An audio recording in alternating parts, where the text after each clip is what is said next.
community. So you don't have to take a picture of everyone and try to OCR the URLs. You can just go to the Telegram community and then click the links. This is going to be somewhere between the academic and engineering that the last few presentations have been.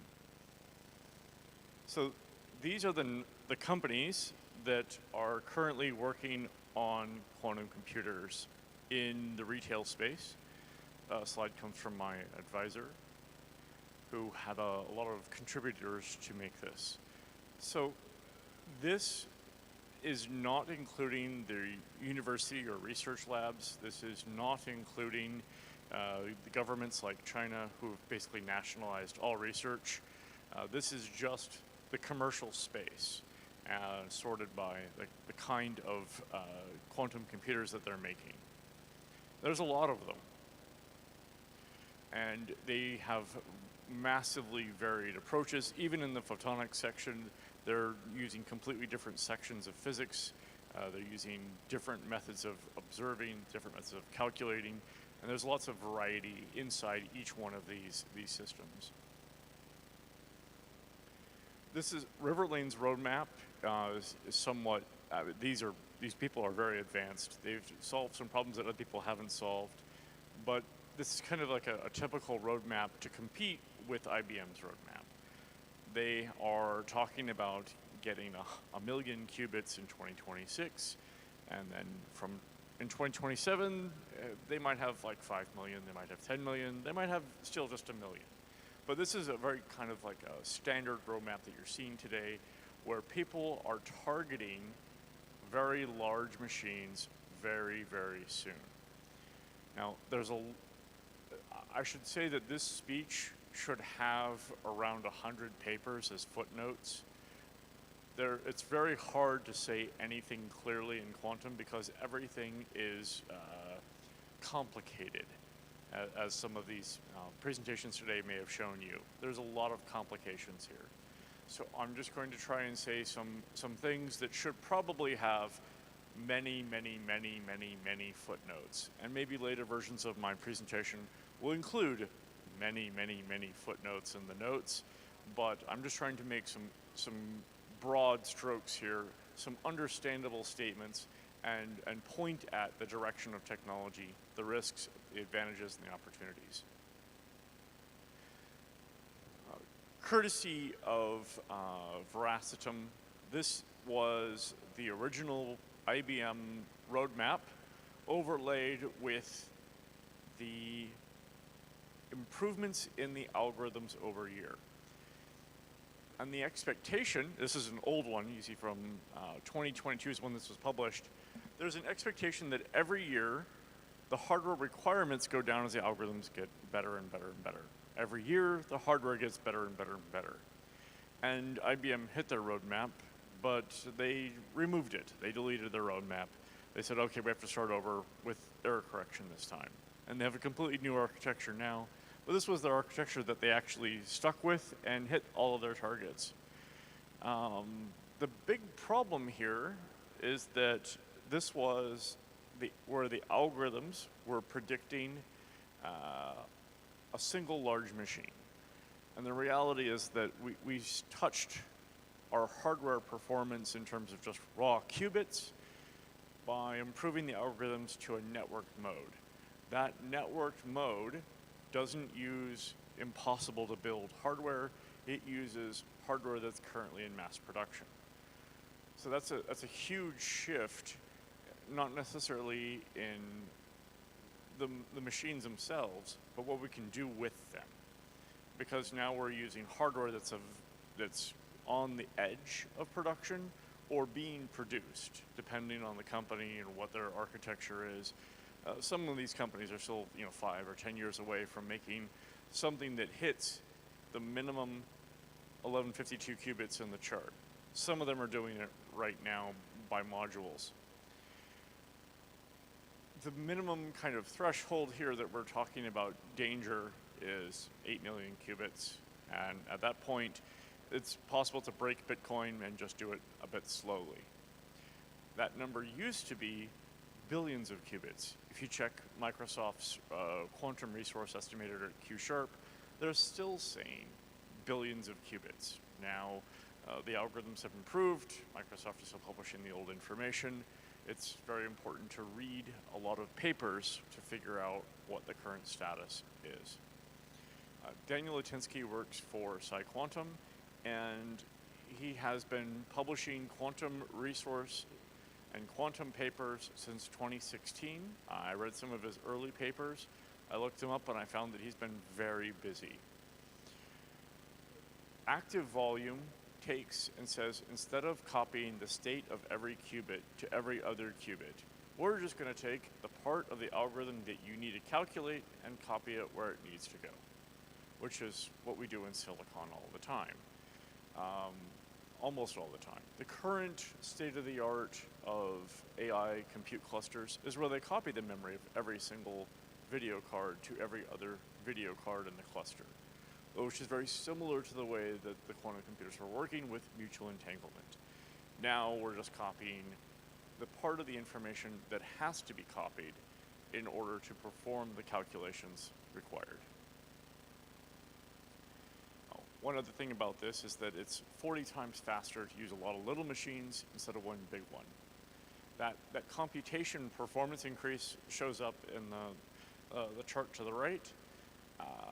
There is a lot of performance that can be gained by changing the architecture and then improving the algorithms, especially with quantum memory, over and over and over. This is an iterative process. Litinsky, in his presentations, has said that there is a lot of performance gain that can still be had both in the active volume architecture and in his architecture targeting Bitcoin specifically. So active volume was published with RSA as a target, and he's targeting, in this paper, 10 minutes for a 256-bit elliptic curve. The block time for Bitcoin is 10 minutes. So they would be able to read the memory pool of the pending transactions, check the public keys, and convert that to the private keys. That's what he's specifically talking about, getting the private keys of pending transactions and then spending the money before the block has been mined and before the money has been delivered. It's just taking it right off the wire. This isn't Satoshi's old coins. This is your pending transaction. So on the right-hand side, we have slow machines with slow memory. And on the left, we have fast machines. And he did these calculations for different architectures, but he picked samples that he had data for. So on the very far right, you're seeing trapped ions, which is Oxford Ionics. And on the very far left, you're seeing superconductors, which includes IBM, to some extent D-Wave, but also Google. So there's different platforms have different capabilities. Some of them make memory easy, as previous panel mentioned, and some of them make the calculation very fast, but at a trade-off that you need more memory. Litinsky included calculations where there is a 20-kilometer fiber optic cable used as a delay for the photons to make them slower in order to need less memory, which means the algorithm actually runs with fewer qubits, but it runs longer. So this is kind of their sample. This isn't a picture, but this is the diagram that they proposed and they suggested as their device. These are currently in mass production at Global Foundries in several facilities. The main facility is in upstate New York. Another component is being produced in Dresden, Germany, and they're trying to launch production in several other facilities. PsiQuantum is currently in production with a device that's horizontally scalable. It can just keep making more of the same device and be able to solve bigger and bigger problems as time goes on. And it scales faster than 1-for-1. For every tripling of qubits, they get a 7x performance increase. That's huge. That means that we're going to be focused on large data centers for computation that are running quantum computers, maybe only one per company, and we're going to see a lot of computation being done in very central fashion. Oxford Ionics, they have a system that runs at room temperature. It's 256 qubits. They're talking about putting it on, just being able to manufacture these on, the same wafers that motherboards are printed on, using the same facilities that motherboards are printed on. And this runs with magnets and lasers. It's not a simplified production, whereas PsiQuantum is a bit ahead in the manufacturing and the production. They're only making a few qubits per individual device. And so Oxford Ionics, if let's say they make an 1152 qubit device, they'd be able to manufacture a lot of these things and be able to use all of them for cracking Bitcoin and Ethereum and other systems. There's that threshold of 1152 qubits is important, because if it doesn't meet that threshold, it can't maintain the network connections and do useful work. So you can imagine that some video game has, or some AI says that each graphics card needs to have 32 gigabytes of RAM, but it will run slowly on some models and faster on others. It's a similar kind of like minimum requirement. As long as you meet that minimum requirement, you can join the cluster and do useful work. Intel is ahead in manufacturing. They are producing these very large wafers. The links include pictures of them. These large wafers use electron spin. They don't have networking, and they don't have the algorithms on the wafers. So it's like a processor that can't run any code at all. But when they do figure those things out, you're looking at probably the #1 manufacturer for mass scale production of qubits, maybe a million qubits a day. And that's why it's so scary and so dangerous. We don't know how many qubits they're producing on the wafers. We don't know what the yield is for error correction. All we know is that they have the ability to produce a lot of these things.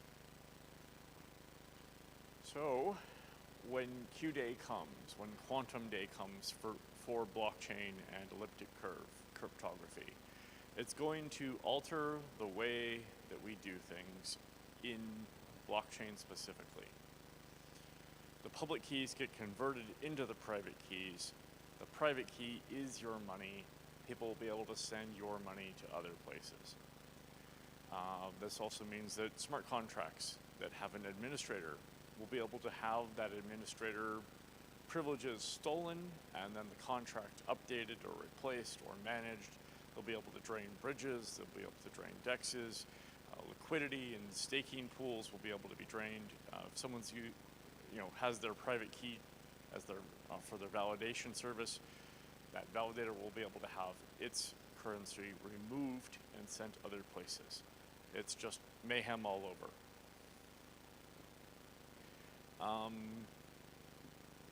Bitcoin says that they're protected by UTXO from quantum computers. What that means is they're protected against slow quantum computers. The previous slide went from 16 days or 160 days down to 8.3 seconds. UTXO doesn't protect against a 10-minute attack. They could shrink their block time to 1 minute, and that might buy them a few months or a few years, depending on how quickly the mass production works. And it's just trying to outpace the mass production. It's not trying to protect against the underlying math or the underlying science. It's just trying to be faster than the mass production. So the UTXO is only a little bit helpful. It just means that it takes a faster one to take the money out of the account. Bitcoin has a bunch of old addresses. They've done a migration before, and that migration moved from the public key to a hash of the public key. Satoshi's coins are public key storage. It just directly uses the public key as the address. And about 40% of the old Bitcoins use that old address style. So we can prove that Q-Day has occurred when Satoshi's coins get moved. We'll know that someone has a quantum computer of sufficient size, and it'll be proven to the Bitcoin and blockchain community if Satoshi's coins move. There's a bunch of trapdoor wallets that are out there, a lot of money sitting on a wallet that has a public key exposed, and people are watching that in case of a sudden breakthrough. But this is just when you can prove it. We know it's going to occur. The only thing we don't really know is when. One of the problems here is that, let's say that someone takes Satoshi's old coins, now there's double the number of Bitcoins in circulation because there's a bunch of public keys that are available. So there's an economic issue. And if you check coin market cap, there's $1.7 trillion in blockchain Web3 on layer 1s, on layer 2s. There's about 80 billion or so, or 70 billion in DeFi, and just altogether it's about $1.7 trillion. In terms of stable coins, USDC and USDT, there's $150 billion. But that's only 8% of the total value lock, which is a bad calculation, but just the scale of the problem, only 8% has on-chain fiat. But you can't actually get that fiat to your wallet. You can't get it to your bank. The only thing you can do is say, well, it's on-chain. So how do you get the money? Well, you have to find someone who's willing to pay dollars for crypto. And those dollars will become more valuable relative to crypto when everyone realizes that the crypto is going to become worthless.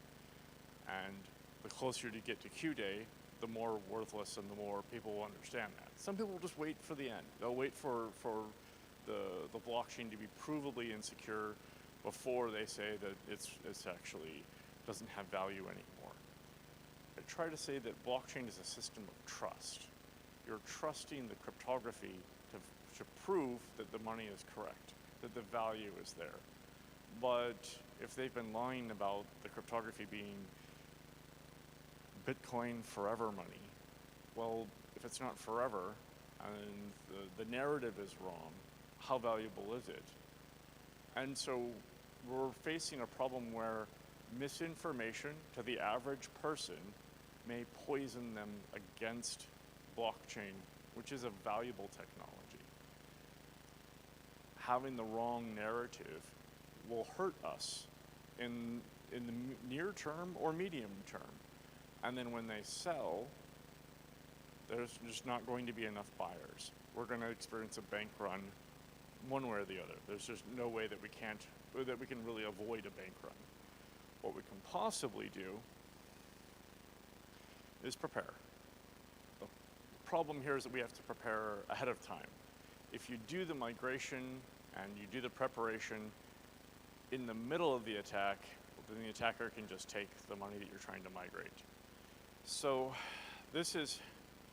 I had to say something. I would rather say nothing, of course, just not be possibly wrong. But I think we need to consider the aggregate risk, not just PsiQuantum, but all of the companies that are working in quantum computers collectively. And the collective risk becomes very significant in 2026, and then very large considering the roadmaps in 2027. I don't know if any roadmap is going to come to fruition. IBM had a good track record, but then they had to throw it away. The track record for Riverlane, well, they've got some good successes, but that's one data point. We don't know if they're going to be able to maintain their roadmap timeline. If they can maintain that momentum, well, then Riverlane or PsiQuantum, if they produce a bunch of machines and they actually work, that gives credibility to those timelines. And so I'm not saying that their timelines are credible, I'm just saying this is what the timelines are saying. This is what the timelines are predicting. Now, some companies like IBM have a really, really poor timeline for the future. They're not going to get anywhere close for a large machine for a long time, which is why Daniel Litinsky's Let's use a lot of little machines, and let's use them to solve one big problem. That's a huge shift, because now you don't need IBM's super quantum computer to actually work. Now you just need a lot of little ones to turn on. So using that methodology, I have kind of a napkin calculation of 2027 or 2026. There is a very low risk in 2025, but the risk is still present, but it's based off what we don't know, not what we do know. The 2027 risk comes from what we do know. Latinsky, this is a link to his crypto presentation where he spoke to cryptographers about his algorithms and using active volume and the 50 million Toffoli gates to break Bitcoin in 10 minutes. He presented that paper, he explains it, and he includes in the Q&A section, as well as other sections in the presentation, further optimizations that can be made. I don't think that we're going to come up with the current algorithm as the one that's going to actually break Bitcoin. I think we're going to have a better algorithm that actually breaks Bitcoin. Where is that? Well, 2026 is more viable when you consider a lot of innovations in the algorithm space and some innovations ahead of schedule, or for some schedules on schedule for quantum computers. It's not just how good are the machines, it's how good is the code versus the machine. And that's the big takeaway I want everyone to get.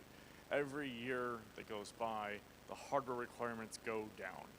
For cryptography, every year, cryptography gets weaker.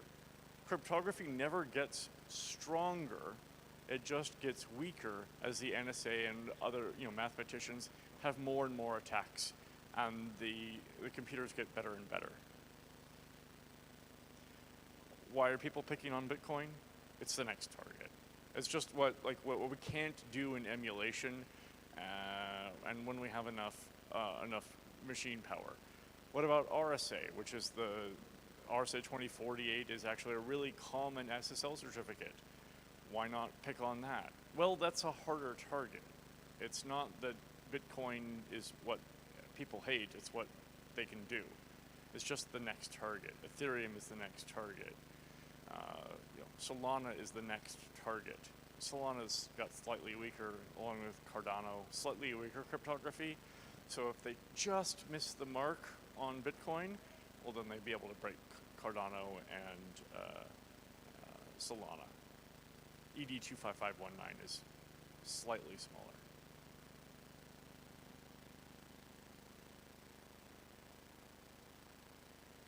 Sorry, I adjusted my slides last night. So here is a possibility for Web3, and that is to migrate. This is true for Bitcoin and Ethereum as well, and it's just to change the cryptography.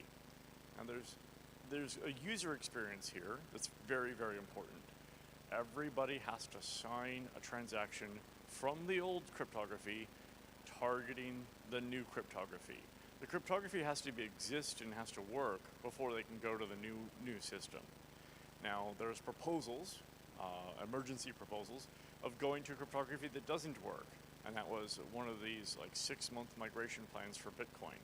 And the idea there is that you sign it, you have a calculation, but the network just ignores the calculations. Like, you've just locked your money for the next 6 months or 9 months while they actually build the next system out and make that cryptography work.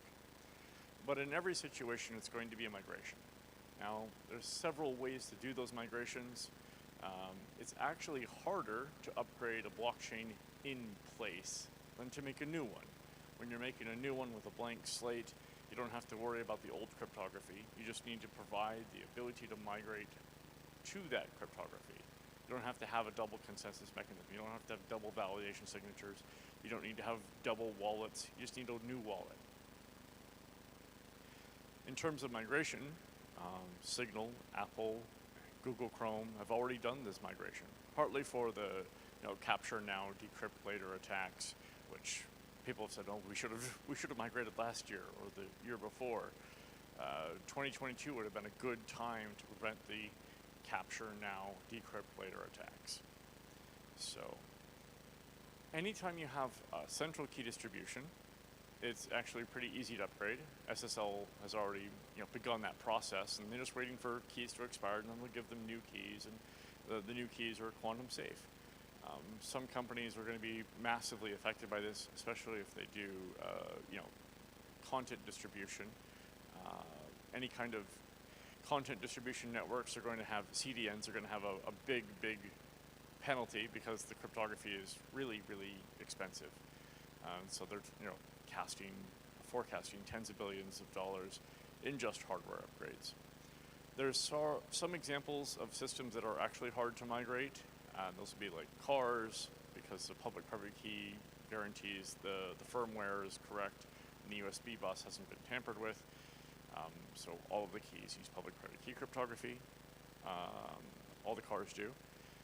Missiles for the friend and foe identification systems, and some of the military-grade encryption. This is actually done over the wire between like the helicopter and the base, or between the missile versus the plane. And when you have lots and lots and lots of hardware that has distributed keys, that becomes harder to migrate. IoT devices and the FIPS chips for certifying to banks have a harder problem because they don't have enough RAM in the devices to use these massive keys that are required for post-quantum cryptography. So they're facing a different struggle. It's a different and hard problem also. But a lot of the IoT has upgradable firmware. It's just that they don't have enough RAM on these little devices. So your refrigerator might need an upgrade, but do you really care? Like someone's gonna make the ice machine turn on, so what? So when people are talking about, well, Bitcoin's gonna suffer, but so is everyone else, not really. There are some places where it matters, but usually there's not a public record of a bunch of public keys. You actually have to get close to the jet with the missile to get the key challenge to do the friend or foe identification system. If they're not broadcasting it, how do you have the public key? When we have a ledger of public keys, especially under the account model, that becomes a much more critical issue. Upgrading becomes more important. So the advantage here is that we can make a clean slate. We can just start off with no old cryptography. And I'm telling everybody, hey, look, I don't want to make a blockchain with old cryptography at all. No ZK snarks at all. Just have clean cryptography, nothing old, no elliptic curves anywhere in the ecosystem. And that's much, much, much safer than having a hybrid system with old cryptography dangling around. There might be a bunch of money trapped in a ZK snark. If someone can fake the ZK snark, then they get the secrets as well as the ability to spend some value that was sitting inside that ZK snark, or the ability to forge a new one. There's a lot of possibilities when you start using elliptic curve cryptography, lots of places. And I think that the only safe ecosystem is a new ecosystem. So we're working on that. We're in testnet now. So the weakest link metric should be applied. It doesn't always happen. Sometimes you can have cryptography combined, and you have to break both systems before you can break the complete system. But usually it's based on the weakest link. And if you can take someone's private keys, well, then you can just be them and spend all of their money, regardless of what is put on top of that, no matter what you're gluing or dressing it up as. If you can provably be them according to the system of trust that you're working with, then you are them. So hybrid systems, mixed systems, I consider highly dangerous. There are some possible exceptions to this, but rule of thumb, just trust by default, and then verify. Experts really, really need to weigh in on any kind of hybrid system, possibly using a ZK snark and then a ZK stark on top, or ZK starks and then ZK snarks. These are things that are done, but they have to be very carefully checked. So the opportunity here is, with a clean slate, we need new members. If you wanted to become the new #1 Uniswap, if you want to replace Uniswap, no amount of marketing dollars is probably going to get you there. You probably just cannot spend enough money to replace Uniswap. But if you're the new #1 on the new empty ecosystem, well, then you start getting, as the users migrate, people start understanding the quantum as a risk, then you're the new #1 by volume, and you become that new unattainable #1. Nobody else will be able to replace you with a significant amount of user adoption. I'm just recommending that people deploy their contracts to our chain as a backup and run both copies. The users will come. We'll get users, but in the meantime, at least have a backup for your project, at least have a backup of your dApp. If you're a layer 1, it might be good to have a backup layer 1 that runs on a cluster. If you have an EVM, might as well just make a copy of your ecosystem into a safe, quantum safe system. So we have to discard most everything. This is kind of a little bit of a bunch of buzzwords. If you don't see someone talking about lattices, they're probably not quantum safe. There is quantum randomness, and that was covered in previous panels, but that doesn't make a quantum safe network. If you have random numbers, that doesn't give you suddenly immune elliptic curves. No, your public key still gets turned to the private key, even if it came from a quantum random number generator. It's still using the same mathematics. And quantum computers don't work the same way. When you have silicon computers, you're doing only 2 operations, addition and comparison. When you're doing quantum computers, physics does the math. Physics spits out the numbers. Physics generates that public key into the private key. So it's really important to use the NIST post-quantum cryptography because we don't have physics that breaks those math problems. So this is the last slide. Here's the Telegram link QR code again. And I'm recommending my competition and other projects that are quantum safe. If you know of anybody who's working on quantum safety, I'd love us to just join together to try to save the ecosystem, even though we may have competing projects. I think that if we don't work together, we have a lower chance of making Web3 survive, period. We have to break the correlation with Bitcoin. We have to convince the exchanges to stick around and not just sail off on their yachts. We have to work together to actually make Web3 stick around. Do we have time for questions? One question, anybody? Thank you so much for your amazing speech.